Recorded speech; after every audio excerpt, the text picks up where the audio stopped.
안녕하세요. 저는 40대 초반에 주류 회사에 근무하고 있는 직장인 여성입니다. 이곳의 사연들을 보다 보니 제 사연도 한번 들려드리고 혹시 해결 방안이 있다면 얻고 싶어서 여기에 보냅니다. 저에게는 고민거리가 하나 있어요. 세상에 시집살이 없는 집안 없다는 말이 있죠. 아무리 가족이라고 인연이 다 서로 좋게 포장을 하려고 해도 시집은 시집이라고들 하던데 저는 그 말을 바보처럼 결혼하고 나서야 알게 됐습니다. 제가 나약한 건지는 몰라도 전 이제 시어머니를 마주하면 손이 다 떨립니다. 저를 보던 그 눈빛과 시모의 목청, 그리고 손아귀 힘 때문에 말이죠. 거두절미하고 바로 본론으로 들어가겠습니다. 제가 어쩌다 벌벌 떨게 하는 시모를 만났는지, 그런 시모를 어떻게 모르고 결혼을 했는지 말이죠. 현재 남편을 만나게 된 것은 소개팅 때문이었어요. 본래 주류회사 본사에서 일하며 오랫동안 커리어를 지켜왔는데 어느 날 거래처에 아시는 분이 저와 딱 어울릴 만한 사람이 있다고 하시더군요. 첫 만남에서 남편은 참 다정한 사람으로 보였고 말도 잘 통해서 곧바로 연애를 시작해 결혼 이야기까지 나왔어요. 그런데 남편이 모아놓은 돈이 정말 하나도 없다고 하는 겁니다. 월급이 적은 회사도 아닌지라 대체 번 돈을 어디다가 다 쓴 거냐고 물었어요. 그동안 번 돈은 저축 안 하고 여태 뭐 했어? 우리 아버지가 일찍 돌아가셔서 그 뒤로 내가 우리 집안의 가장 역할을 해왔거든. 직장 생활을 오래 하며 성실하게 살아온 남편은 월급의 절반 이상을 집에 생활비로 대고 있었습니다. 심지어 남편의 동생은 몇 년 전 결혼을 하면서 결혼 자금까지 대느라 큰 돈이 나갔다고 하더군요. 사정을 몰랐던 저는 남편이 여윳돈도 없이 그나마 당장에 구할 수 있는 건 퇴직금 뿐이라는 걸 알고 놀랐습니다. 그래도 시동생이 결혼하는데 자금을 대줬으니 형이 결혼한다고 하면 조금이라도 보태지 않겠냐고 물었죠. 그런데 남편이 그러더군요. 동생이 결혼하고 사업을 하다가 그게 잘 안 됐거든. 그것 때문에 좀 많이 싸우다가 결국 이혼한 거야. 결론은 사업으로 돈을 날려서 이혼을 하기로 하고 재산 분할을 한 뒤 와이프와는 다시 보지 않는다고 하더군요. 같이 살던 집도 빼서 시어머님이 사는 본가에서 함께 지낸다는 말에 더 할 말이 없었습니다. 그런데 남편이 말하더군요. 작게라도 시작하면 괜찮을 거라고요. 오래 근무해서 퇴직금도 높게 나올 거고 저도 벌어놓은 돈이 제법 되니까 합치면 되지 않냐고 했죠. 가진 것은 없지만 결혼해서 부부가 된다면 정말 잘하겠다는 말에 시댁과 친정의 도움 없이 제 돈 그리고 남편의 퇴직금으로 전셋집을 구해 시작하기로 했죠. 하지만 그때 몰랐습니다. 이 결혼의 문제는 애초에 돈이 아니라 시모였다는 것을요. 시댁에 처음으로 인사를 드리러 간 날 시어머니는 저를 보자마자 너무나 반갑게 맞이해 주셨어요. 아유, 어서 와요. 얼마나 기다렸는지 몰라. 자, 차린 건 없지만 많이 들어요. 시어머니는 거실에 가득 한 상을 차려놓고 기다리고 있었고 남편의 동생 또한 저를 반갑게 맞이해줘서 첫인상은 아주 좋았습니다. 하지만 그 환대는 신혼여행을 다녀온 날까지가 끝이었어요. 시어머니가 보통 분이 아니란 걸 알게 된 건 결혼하고 한 달이 지나서였습니다. 신혼여행을 다녀온 뒤 다시 출근을 해서 일을 하던 어느 날 시어머니로부터 연락이 왔어요. 네가 생활비 끊으라고 했냐? 결혼하고 처음으로 듣는 날이 선 목소리에 당황했습니다. 남편이 기존에 집안에 내던 생활비를 끊고 용돈으로 대체한다고 했는데 이게 말이나 되는 소리냐고 하시더군요. 당황했지만 침착하게 말했어요. 어머니, 남편이 집안에서 가장의 위치였지만 결혼을 해서 이제 독립을 하게 됐잖아요. 생활비를 낼 게 아니라 이제 용돈을 드리는 거죠. 시어머니는 말 잘했다며 제게 따지듯이 말씀하셨어요. 아가, 너 말 잘했다. 걔가 우리 집 가장이란 걸 알면서 지금 그런 소리를 하는 거야? 기존에 남편이 보내던 생활비는 100만 원이었습니다. 하루아침에 용돈으로 40만 원만 보낸다는 게 말이 되냐며 부족하다고 하셨어요. 결혼 전 남편이 알아듣게 잘 설명을 드렸다고 했는데 그게 아닌 것 같았죠. 어머니, 이제 남편도 결혼을 해서 새로운 가정 꾸린 건데 가정에 충실하게 해 주셔야죠. 누가 하지 말라니? 너희 집안은 아버님이 계시니까 돈벌이가 넉넉하겠지만 우리 집안은 아니다. 40만 원으로는 택도 없지. 시어머니는 남의 집 가장이랑 결혼하면서 그런 것도 생각 못했냐고 말하셨고 그대로 100만 원을 보내라고 하셨어요. 저는 살다 살다 그렇게 뻔뻔하게 돈을 요구하는 사람은 처음 봤습니다. 그렇다고 같이 흥분하며 화를 냈다간 싸움이 날 것 같아서 말씀드렸죠. 어머니, 제가 다른 뜻으로 물어보는 게 아니고요. 서방님도 돈은 버시잖아요. 아닌가요? 무슨 말을 하고 싶은 거냐? 둘째가 돈도 안 벌고 집안에 얹혀 살고 있다고 생각하는 거냐? 아니요. 당연히 서방님이 돈 벌 거라는 건 알고 있죠. 그런 게 아니라 서방님도 생활비를 100만 원이나 내나요? 시어머니는 말문이 막혔고 잠시 조용해지시더니 말했어요. 본래 100만 원을 냈지만 지금은 사정이 안 좋아져서 그렇지 않다고요. 그때 알아차렸습니다. 100만 원은커녕 그 반도 내지 않고 있구나 하고 말입니다. 그러나 거기서 끝이 아니었습니다. 어머님은 한탄을 하기 시작하더군요. 너도 알잖니? 이혼해서 재산 분할한 뒤로 돈 없다는 거. 서방님은 사업 이후로 돈을 많이 잃어서 본인 앞가림 하는 데 쓰느라 예전만큼 생활비를 내지 못한다고 했고 그런 이유 때문에 더더욱 남편이 돈을 줄이면 힘들어진다고 했죠. 그 뒤로는 자신이 일찍이 남편을 잃고 많은 고생을 한 이야기부터 두 아들을 키우기 위해 얼마나 노력하며 큰 돈을 써왔는지 아주 긴 인생 이야기를 하시는데 참 난감하더라고요. 저희 부모님이야 계속해서 정년임에도 일을 하고 계셨지만 시어머니는 그럴 생각조차 없어 보여 돈이라도 벌라는 말씀은 절대 못 드렸죠. 그래서 좋게 좋게 말씀드렸어요. 어머니, 저희도 작게 시작하느라 전세 자금에 돈 다 돼서 생활 자금이 필요해요. 둘이 버는데 어떻게 한 명만 돈을 내서 그 돈으로 생활을 해요. 죄송해요. 이렇게 말하면서 저희 집안에서 돈을 겨우 보태줘서 이 정도로 사는 것이라고 했고 그 부분에서 할 말이 없으셨는지 더 말씀은 못 하시더군요. 결국 신세 한탄을 괜히 했다며 전화를 끊어버리셨습니다. 통화를 끝내고도 마음이 불편해 남편에게 물었어요. 용돈에 대해 제대로 말씀드리지 않았냐고요.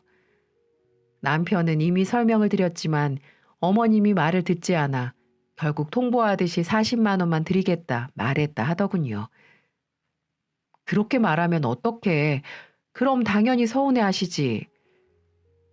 제가 다그쳤지만 남편은 괜찮을 거라며 신경 쓰지 말라고 했어요. 어차피 결혼했고 일어날 일이었어. 어느 정도는 예상했고 언제까지 내가 생활비를 드릴 수도 없잖아. 동생도 있는데. 남편의 말에 동감했고 이것도 결혼 생활에 있어 하나의 자리 잡아가는 과정이라고 생각했어요. 하지만 돈 문제가 더 이상 거론되지 않자 다른 문제가 눈에 보이기 시작했어요. 시어머니는 술을 좋아했는데 남편이 안부 전화를 드릴 때마다 취해 계셨어요. 남편은 항상 적당히 드시라고 누누이 말했지만 들은 척도 하지 않았죠. 같이 사는 서방님도 술을 즐겨 드셔서 매일 저녁이면 같이 소주를 몇 병은 비우는 것 같았고 그렇게 많이 드시면 안 좋은 거 아닌가 싶었지만 남편은 원래 잘 드시는 분이니까 너무 걱정 말라고 했어요. 하지만 걱정할 일이 생기고 말았습니다. 어느 날 저녁 일 끝나고 집으로 돌아왔는데 남편이 심각하게 누군가와 통화를 하고 있더군요. 표정이 안 좋아서 누군가 했더니 시어머니였어요.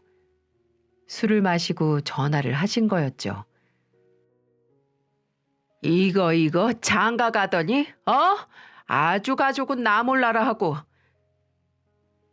어머니의 한탄과 고성방가에 남편은 지금 어디시냐고 옆에 누구 없냐고 물었지만 동문서답만 돌아왔습니다. 묻는 말에는 대답도 안 하고 자기 할 말만 하셨죠. 남편은 화난 표정으로 전화를 끊어버렸고 저는 가서 살펴봐 드려야 하는 거 아니냐고 물었어요. 남편은 이렇게 매번 전화 오는 것도 받아주기 지친다며 고개를 내저었죠. 그러나 30분이 안 지나서 다시 연락이 왔고 남편이 화를 내려는 순간 들려온 목소리는 어머니가 아니었어요. 시어머니가 술을 마시던 음식점의 주인장이었죠. 아이고, 술에 취해서 일행도 버리고 갔어요. 제발 좀 가시라고 해도 안 가시네요. 저희도 이제 장사 접어야 하는데 아드님 아니세요? 좀 와서 제발 데려가세요. 주인장은 거의 우는 목소리로 말했고 남편과 저는 다급히 차를 끌고 어머니가 계신 식당으로 찾아갔습니다. 그런데 식당 근처에 도착하자마자 차에서 내리기도 전에 저 멀리 익숙한 얼굴이 보이는 겁니다. 가게 안도 아니고 밖에서요.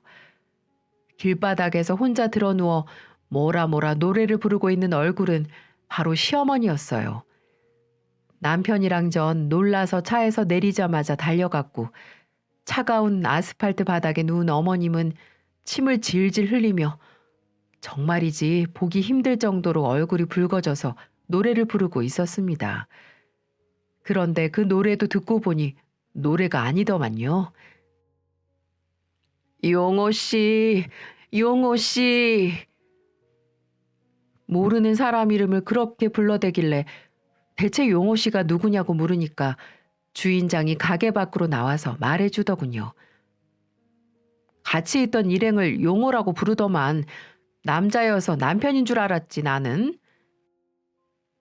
부부싸움을 해서 남편이 아내를 버리고 간 줄 알고 아들이라도 부른 거라는 주인장의 말에 남편은 화를 참으며 연신 죄송하다고 고개를 숙이며 사과했습니다. 남편은 계속해서 동네 창피하게 이게 대체 무슨 짓이냐며 얼른 일어나시라고 호통을 치며 어머님을 부축했고 저는 할 말이 없어 그저 옆에서 부축을 도와줄 뿐이었어요. 차를 끌고 시댁으로 어머님을 모셔다 드리니 자느라 전화도 못 받았던 서방님은 뒤늦게 이게 무슨 일이냐며 눈이 휘둥그레졌고 겨우 어머님을 맡기고 나왔습니다. 돌아가는 길에 남편에게 물었죠. 어머님 애인 있으시냐고요. 남편은 고개를 저었어요. 나도 몰라. 처음 듣는 이름이야.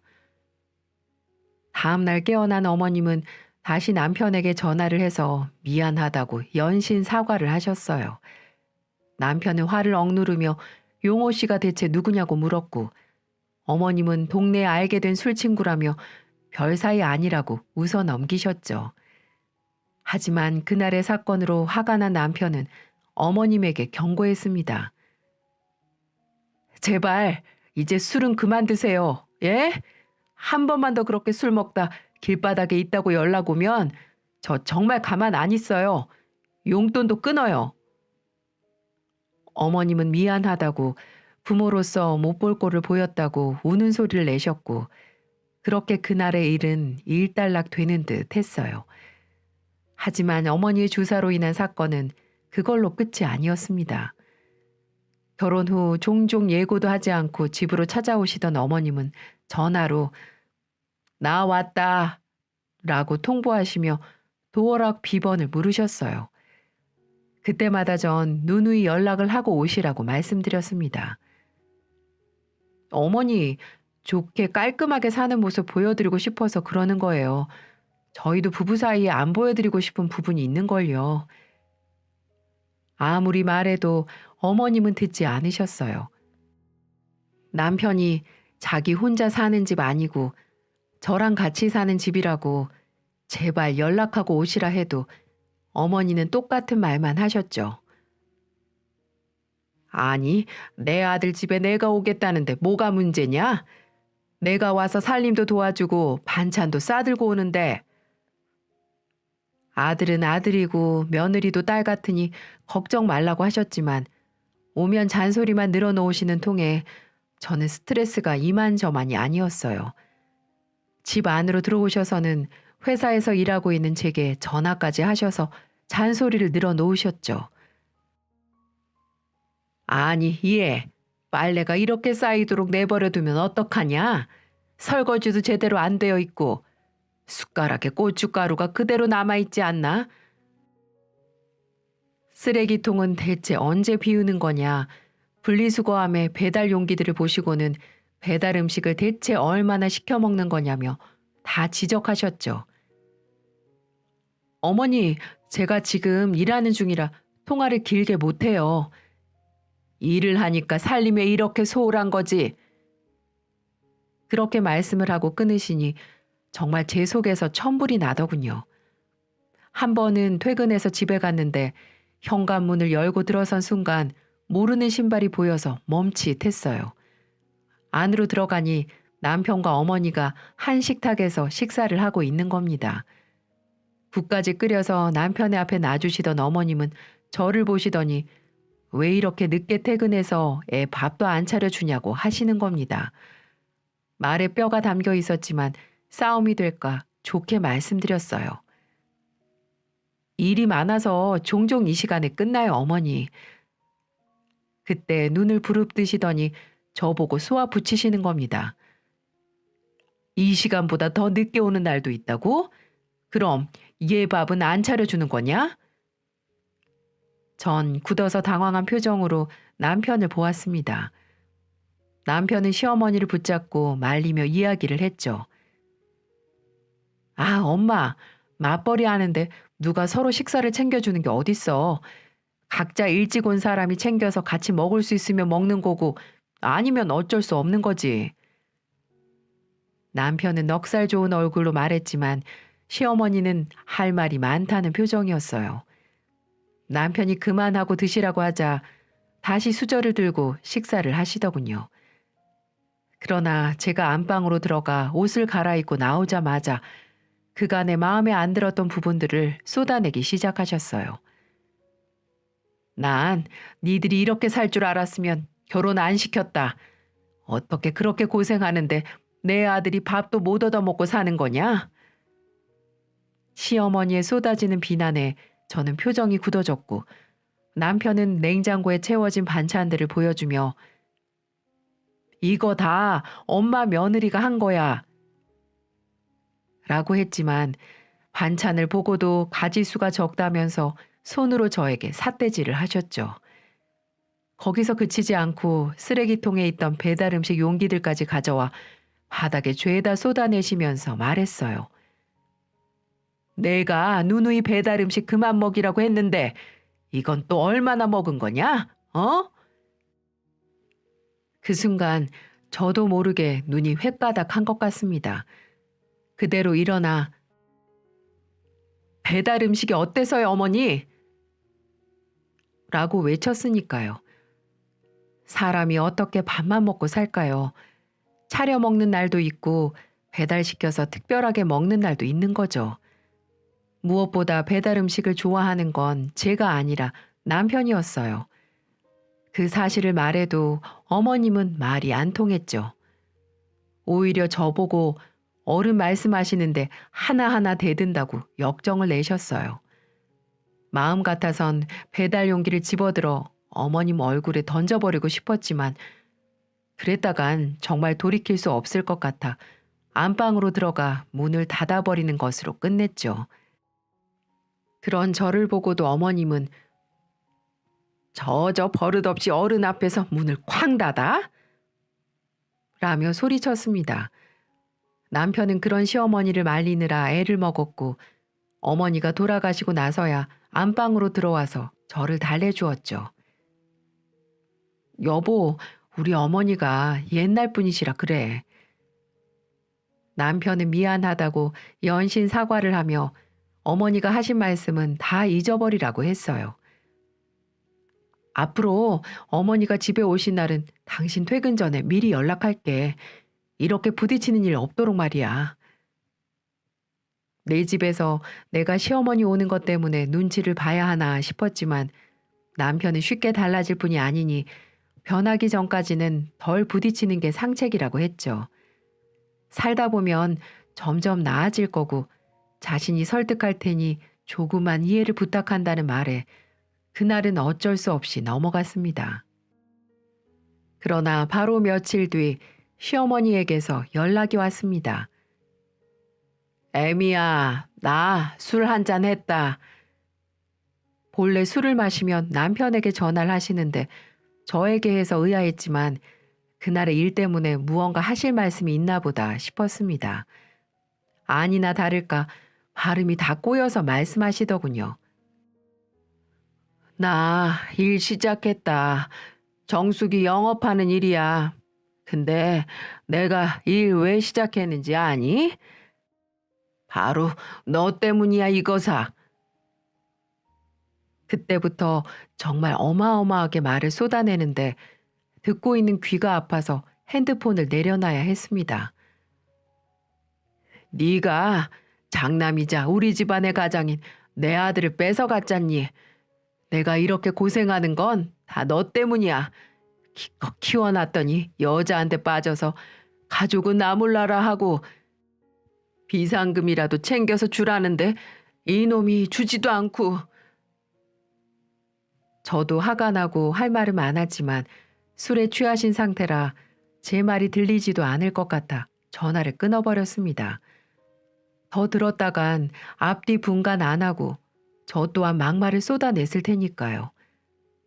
다만 지난번 술에 취해서 바닥을 기어다니던 모습이 떠올라 그대로 두면 안 되겠다 싶어 서방님에게 연락을 했어요. 어머님이 제대로 취하셔서 몸도 못 가누시는 것 같으니 데리러 가달라고 말하려고 했는데 서방님이 전화를 안 받는 겁니다. 결국 남편에게 연락해 어머니의 상태를 알렸고 다시 전화를 해보니 지난번에 술 취해 쓰러졌던 그 가게에서 또 마시고 계신다고 하더군요. 남편과 차를 끌고 가게로 갔고 들어선 순간 저를 본 어머님은 눈을 부리부리하게 뜨며 쳐다봤어요. 제발 여기서 이러시지 좀 말라고 하며 모셔가려는데 다짜고짜 자리에서 벌떡 일어나더니 제게 달려와 머리채를 잡는 겁니다. 너무 순식간에 일어난 일이라 그대로 소리를 지르며 이리저리 흔드는데 정신이 나가는 줄 알았어요. 너 때문에 내가 이 말년에 이게 무슨 난리냐고. 차를 주차하고 뒤늦게 따라 들어온 남편이 놀라서 말리려 했지만 소용없었고 어머님과 같이 있던 친구들도 말렸지만 어찌나 손 아기 힘이 세던지 정신을 못 차리고 이리저리 휘둘리다 발밑에 무릎을 본 순간 그대로 구두 끝에 힘을 실어 힘껏 차버렸습니다. 외마디 비명을 지르며 어머님은 나자빠져 무릎을 부여잡고 뒹굴었고 전 그대로 가게를 뛰쳐나왔어요. 눈에 뵈는 게 없었고 화가 머리 끝까지 올라 제정신이 아니었죠.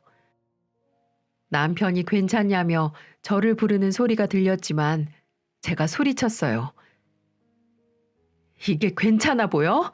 이게 괜찮아 보이냐고? 당신 엄마 제정신이야? 내가 머리채까지 잡혀야겠어? 남편은 진정하라며 저를 끌어안았지만 전 너무 화가 나서 그대로 남편 차를 끌고 집으로 돌아와 버렸어요. 그날 저녁 늦게 집으로 온 남편은 연신 사과를 했고 저를 끌어안으며 이런 일을 당하게 한 자신이 나쁜 인간이라며 한탄했죠. 하지만 쉽게 용서가 되지 않았어요. 결혼해서 제가 그런 수모를 겪어야 하는 것도 믿기지 않았고요. 그날부로 일주일간 남편과 대화를 거절했고 생각할 시간을 갖자고 했습니다. 그제야 남편은 놀라서 왜 그러냐고 당황한 기색을 드러내더군요. 솔직히 정신을 차리고 나서 찾아와서 사과라도 할 줄 알았던 시모는 연락 한 통도 없고 남편만 이렇게 미안하다고 하는데 제 화가 풀릴 리가 있나요? 남편이 이대로는 피가 말린다고 어떻게 해야 용서를 해줄 거냐고 묻기에 말했습니다. 어머니가 진심으로 사과하러 오시지 않으면 더 이상 이렇게 살 수는 없어. 당신이 시댁이랑 연을 끊던가 나랑 이혼하든가 해. 이혼이란 단어에 남편은 굳어버렸습니다. 남편은 결국 시댁으로 찾아가 시모를 설득했지만 끝까지 제게 사과하러 오지 않았죠. 그런 시모에게 실망했는지 남편도 더 이상은 시댁에 가지 않겠다고 말하더군요. 그때의 사건으로 시댁과의 교류는 완전히 끊어졌어요. 1년이 지나 2년까지 시간은 이어졌고 제게 미안한 만큼 남편은 더 잘해주죠. 놀랍게도 시모가 참견을 하지 않으니 너무나 조용하고 평화로웠어요. 어이없지만 결혼하고 처음으로 제대로 된 결혼 생활을 하는 느낌이 들 정도였으니까요. 싸울 일도 없고 잔소리하는 사람도 없으니 남편과 사이는 좋아졌고 시댁에 용돈도 보내지 않아 돈은 차곡차곡 모였어요. 하지만 명절이 되어 처가에 가면 웃고 떠드는 와중에도 남편이 신경 쓰였죠. 남편에게 가족들 생각 안 나냐고 물으면 남편은 전혀 생각나지 않는다고 했습니다. 저 때문에 눈치 보는 거라면 솔직히 말해도 된다고 했는데 오히려 허탈감이 느껴진다고 했어요. 대체 무슨 허탈감인가 했더니 말하더군요. 이렇게 행복하게 살 수 있는데 그동안 싸우면서 소리치고 마음고생하며 살았던 게 너무 후회돼. 그러면서 앞으로는 우리끼리 행복하게 살자. 이게 사람 사는 것 같아. 라고 말했습니다. 가족에 대한 그리움이나 미안함이라도 있을 줄 알았나 싶었지만 남편은 오히려 자신이 그동안 집안의 할도리는 다 했으니 내 인생을 살겠다고 했어요. 아이도 낳고 남들처럼 조용하게 평화롭게 살자는 말에 전 동의했죠. 그렇게 3년이 되던 해 육아휴직으로 쉬어도 여유로울 정도의 여건이 생긴 시점이 되어 태교에 노력을 했고 너무나 귀엽고 눈에 별을 박은 듯 반짝이는 아들을 낳았습니다. 남편은 너무나 기뻐했고 자신을 똑 닮은 아들에 하루도 웃음이 끊이질 않았어요. 친정 식구들도 달려와서 아이가 너무 예쁘다며 어화둥둥했죠. 그때 3년 만에 시모로부터 연락이 왔습니다. 아이를 낳았다는 소식이 서방님을 통해 귀에 들어간 거죠. 시모는 제게 장문의 문자로 그동안의 일을 사과했어요. 구구절절 이어진 사과의 내용들이 한 페이지, 두 페이지가 넘어갔고 결국 전화를 걸어 통화를 했죠. 내가 미안했다. 내가 남편 없이 키운 아들이라 뺏기는 기분이 들어서 그랬어. 내가 그래서는 안 되는 거였는데 참 못할 짓들을 했다. 내가 생각해도 참 못난 시엠이었어.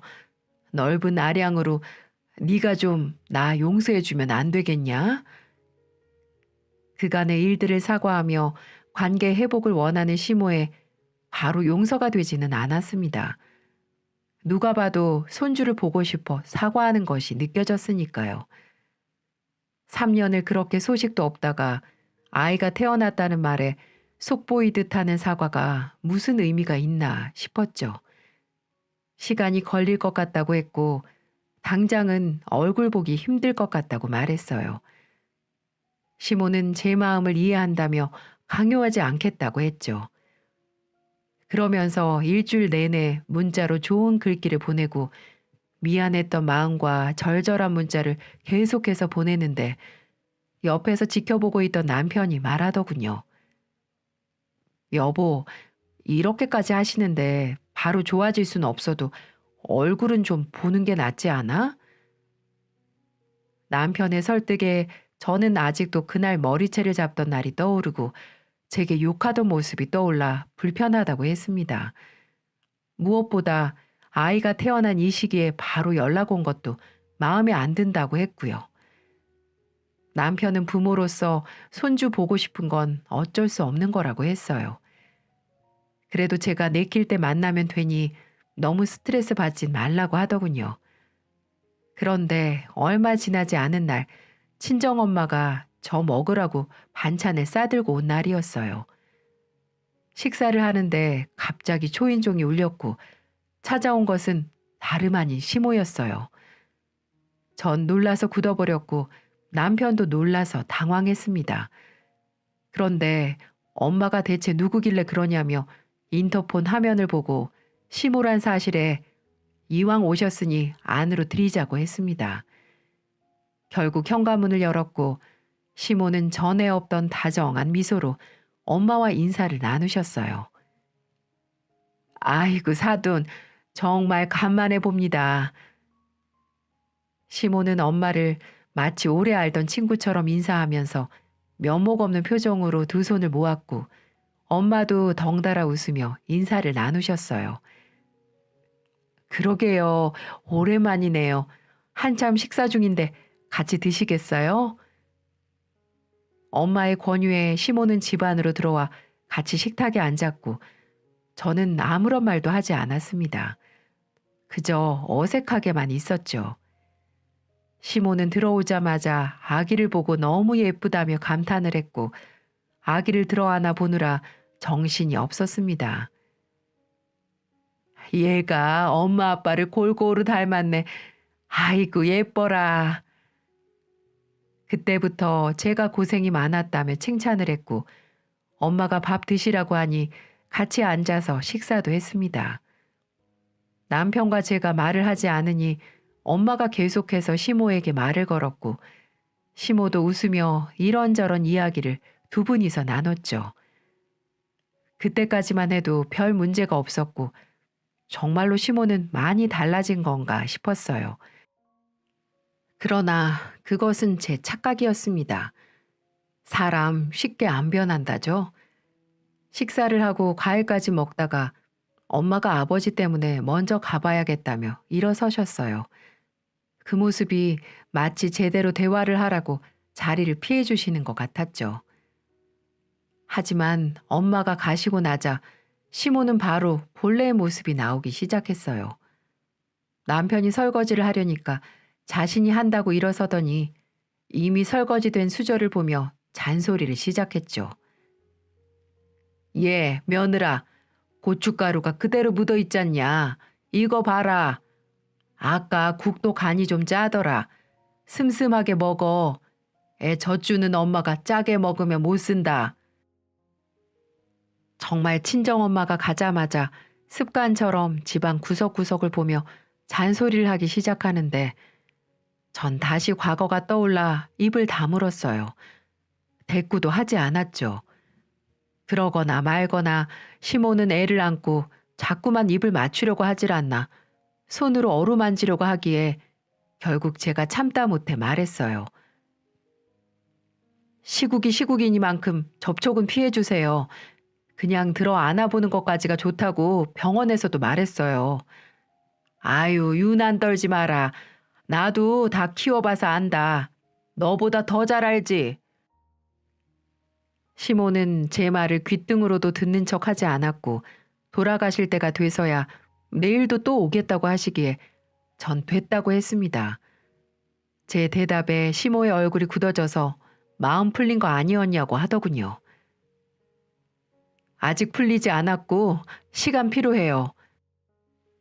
마음 같아서는 전혀 풀리지 않고 여전히 화가 난다고 말하고 싶었지만 일단은 그렇게 둘러댔습니다.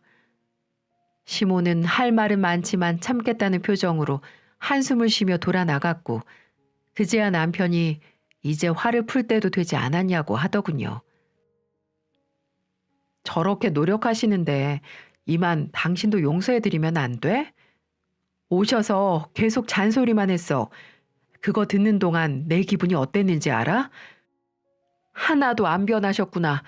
그 생각밖에 안 들었어. 그것도 우리 엄마 가시자마자 바로 그러셨어. 당신 눈에 안 보여? 제 말에 남편은 말문이 막혀서 아무 말도 못했습니다. 결국 그 뒤로 자주는 못 오셔도 일주일에 한 번은 연락을 하고 와서 손주만 보다 가셨죠. 다행인 건 남편이 미리 경고를 해서인지는 몰라도 시모의 잔소리는 일절 사라졌어요. 잔소리 자체를 안 하시고 손님처럼 오셔서 조용히 아기만 보고 가시곤 했죠. 그 후로는 시모를 신경 쓸 겨릇 없이 육아에 전념하느라 다른 생각은 하지도 않았어요. 아이를 낳고 나니 자식이 기쁨이라는 말을 이해하게 됐고 세상이 달라 보였어요. 그러다 문득 왜 부모들이 아이를 둘씩이나 낳는지 알겠더군요. 이 아이가 커서 나와 남편이 죽고 나면 혼자 남겨지는 것보다는 서로 의지할 형제 자매라도 있는 게 좋겠다고요. 제 말을 듣던 남편은 공감했고 그렇게 저희는 연년생으로 아이를 또 낳았습니다. 둘째는 너무나 아름다운 공주님이었어요. 저를 쏙 닮아서 어찌나 사랑스럽던지 눈에 넣어도 안 아프다는 게 무슨 뜻인지 알겠더라고요.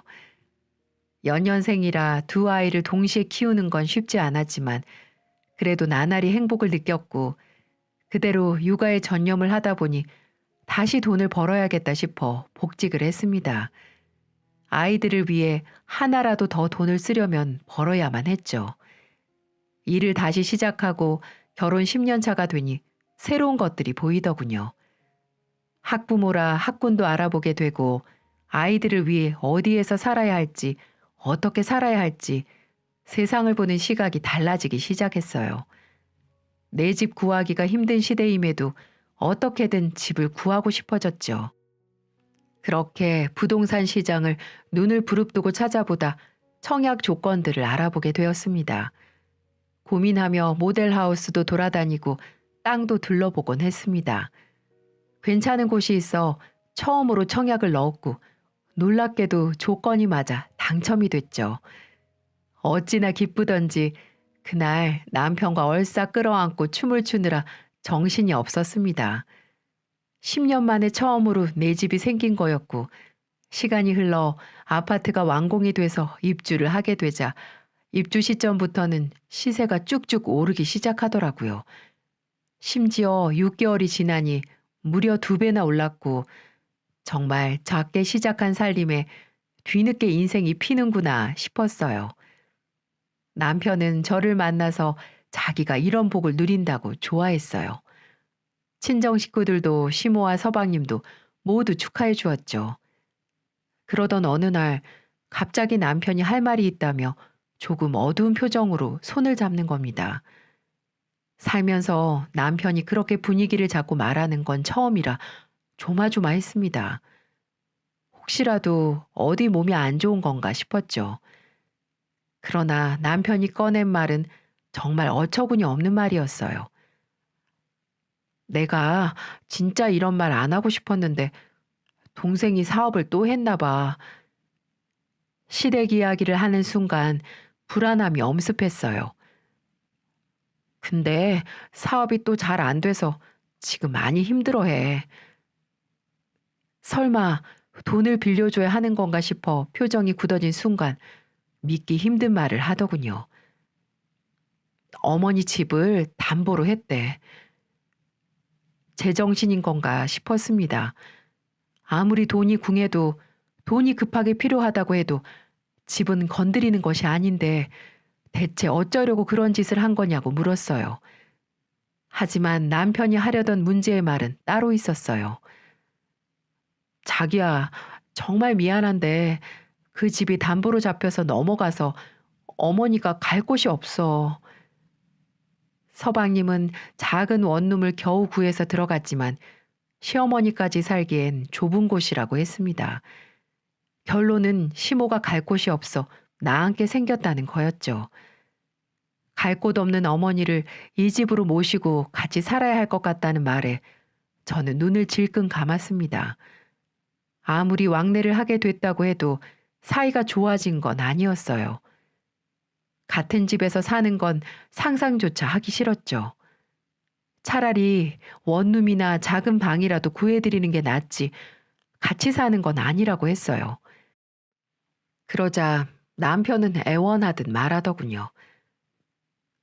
여보, 우리 작은 방 하나 있잖아. 거기 잠깐만 내어드리자. 평생이나 오랫동안도 아니야. 잠깐만 모시고 조금 나아지면 괜찮은 집으로 들어가실 거야. 남편은 힘든 이 시기 동안 잠깐 모시자며 그래야 우리 마음도 편할 거라 해서 결국 작은 방을 잠깐 내어드리는 것으로 결론을 내렸습니다. 겨우겨우 설득한 끝에 제가 허락을 하자 남편은 웃으며 말했죠. 엄마도 성질 많이 죽으셨어. 예전 같지 않아. 당신한테 미안한 마음도 이참에 풀어주실 거야. 남편의 그 말을 믿은 제가 바보였어요. 모셔오지 말아야만 했습니다. 시모가 집으로 들어온 날 신발을 벗자마자 향한 곳은 정리해 놓은 작은 방이 아니라 저와 남편이 지내는 안방이었어요. 안방으로 들어가자마자 내 방이 여기니? 정리가 아직 안 된 모양이다. 라고 묻는데 당황스러웠죠. 어머니, 애 아빠가 잘못 말을 한 것 같아요. 어머니 방은 여기예요. 정리된 말끔한 작은 방을 보여드리자 시모는 눈이 커져서 안방을 돌아 나오더니 작은 방으로 들어갔습니다. 그리곤 방 안을 이리저리 살펴보더니 너무 작다는 겁니다. 잠깐 지내실 거라고 해서 일단은 이 방을 정리해 놓은 거예요. 제 말에 시모는 고개를 휙 돌려 저를 보더니 눈을 부릅뜨고 말했어요. 아무리 마음에 안 들어도 그렇지. 너는 애미애비도 모르냐? 어떻게 어른을 모셔놓고 이런 작은 방을 줘. 안방을 내줘도 모자랄 판에 지금 나 물 먹이냐?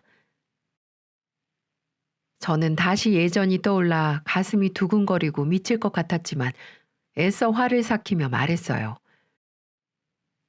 서방님이 사업으로 돈 날렸다면서요. 저도 어쩔 수 없이 남편이 말해서 준비한 거예요. 제가 얼마나 무거운 마음으로 결정하고 어머님을 말하는 순간 짝 하고 제 뺨에 무언가 날아들더니 고개가 휙 하고 돌아갔습니다. 너무나 순식간에 일어난 일이라 어안이 벙벙했고 고개를 돌려 다시 시모를 본 순간에 철컥 소리와 함께 마침 짐을 들고 들어온 남편이 현관문 앞에 서 있었죠. 시모는 남편을 보자마자 소리치며 말했어요. 얘가 지금 나보고 이 작은 방에서 자란다. 이게 말이 되는 소리냐? 너희 집에선 사돈이 그렇게 가르치디? 어머니, 대체 이게 무슨 그렇다고 뺨을 때리다뇨. 아무리 마음에 안 들어도 말로 푸셔야지. 그렇게 손찌검을 하시면 어떡합니까? 아들의 아내입니다. 어머니 며느리라고요. 시모는 굳어서 당황한 표정으로 눈을 깜빡이더니 이내 얼굴이 붉어졌고 남편에게 소리쳤어요. 그럼 지금 나보고 이 코딱지만한 방에서 자라는 거냐? 이러니까 이 사람이 어머니를 받아들이지 못하는 거예요. 저도 이제 더 이상은 설득 못하겠네요. 제가 아무리 사과하고 말해도 어머니가 이러시면 저 도저히 안 되겠습니다. 나가세요. 남편은 들고 들어왔던 시모의 짐을 그대로 들어 다시 현관문을 열며 말했습니다. 저도 놀라서 남편을 쳐다보았고 시모는 이게 아닌데 왜 상황이 이렇게 흘러가나 싶은 표정으로 눈치를 살피더군요.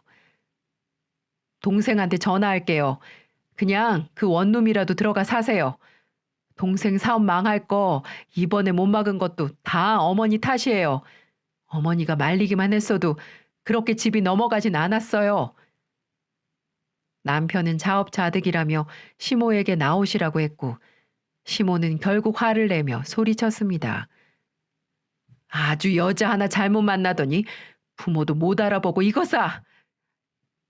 시모가 역정을 내며 안 나간다고 했지만 남편은 완강하게 호통을 쳤고 차에 다시 태워 시동생이 지내는 원룸으로 가버렸습니다.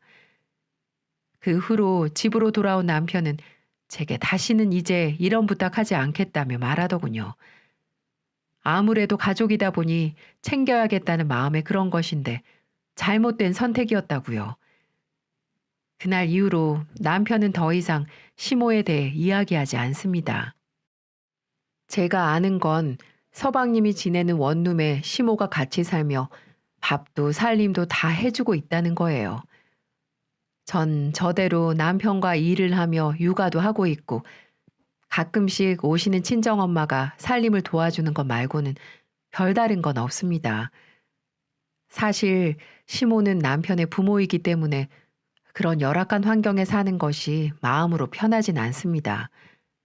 하지만 모시고 사는 건 더더욱 감당할 수 없는 일이죠. 이 문제는 아직까지 해결되고 있지 않은 저와 남편의 숙제로 남아 있어요. 부모 자식 간의 연을 끊을 수도 없는 것이고 남편은 아마 저와 사는 평생을 마음의 짐처럼 시모를 생각하며 살겠죠. 주변에 이 문제에 대해 이야기하면 열에 아홉은 말을 합니다. 시모가 바뀌는 걸 기다리는 수밖에 없다고요. 이 사연을 보시는 분들이 계시다면 여쭙고 싶습니다.